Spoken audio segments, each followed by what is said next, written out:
I'm going to turn to Matthew Lee in New York. Matthew, if you are with us. Sure, I'm here. Thanks a lot. I was going to ask three, but now I'm going to ask two. I know we're getting short on time. Hey, Matthew. In Costa Rica, they're talking about, or there's the presidency has been saying that it's going to apply to the IMF for $1.75 billion program. But there seems to be some pushback from the Legislative Assembly. I just wanted if you could describe what the status is between IMF and Costa Rica. Another question is about Angola. I saw the announcement that they've reached a deal on debt, and the IMF is going to disperse some funds. There's some talk that one of the big debtors, $20 billion creditor, China, is as a condition or in connection therewith, is moving to take an equity stake in some of the oil fields. So I just wanted to, if you have any comment on that. It seemed like there was a lot of applause around it, but is there anything more you can say about the way in which Angola is seeking to get out of its debt problem? Thanks a lot. Thank you very much, Matthew. I should have mentioned, Matthew, and neglected to, that you also had a question on Zambia. I hope we covered that in the previous. That was fine. That's one of the reasons I was able to previous comments. Cut down my. Appreciate that. Thank you. On Costa Rica, what I can tell you is that.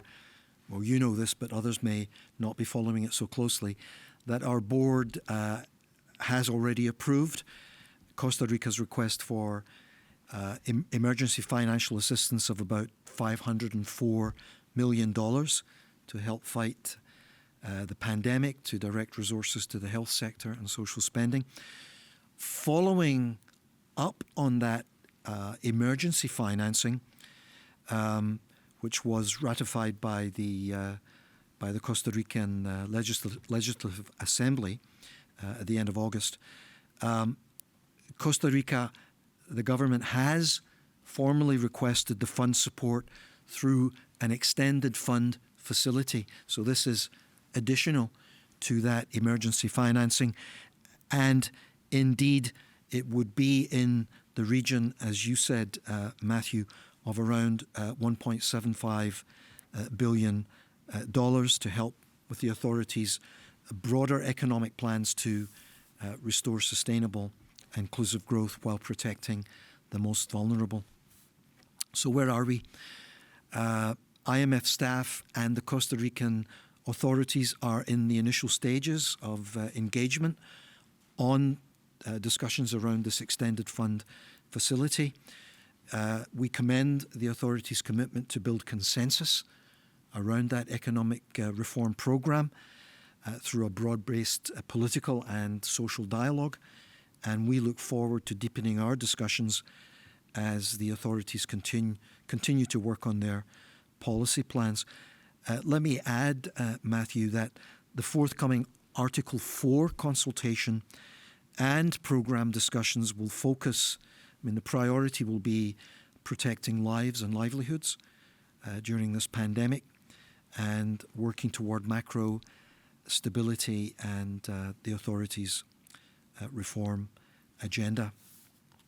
That's my update on Costa Rica. On Angola, again, for those who don't follow it just as closely as you do, Matthew, on September the 16th, a few days ago actually, the IMF Executive Board completed the third review of Angola's program with the fund under an extended fund facility and approved dispersal of $1 billion. This will help Angola sustain itself in the current crisis and unlock budget support from others, including the World Bank and other development partners.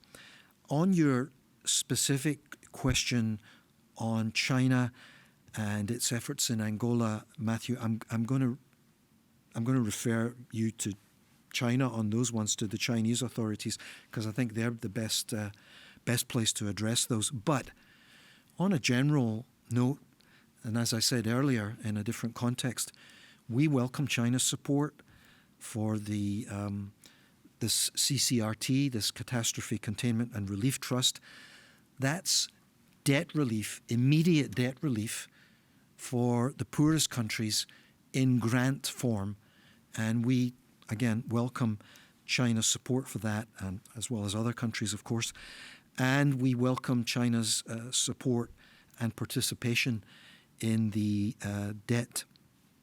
the DSSI initiative that I mentioned earlier. And we expect China to continue to play a leadership role in these issues and helping the low-income countries. I'm going to leave it there.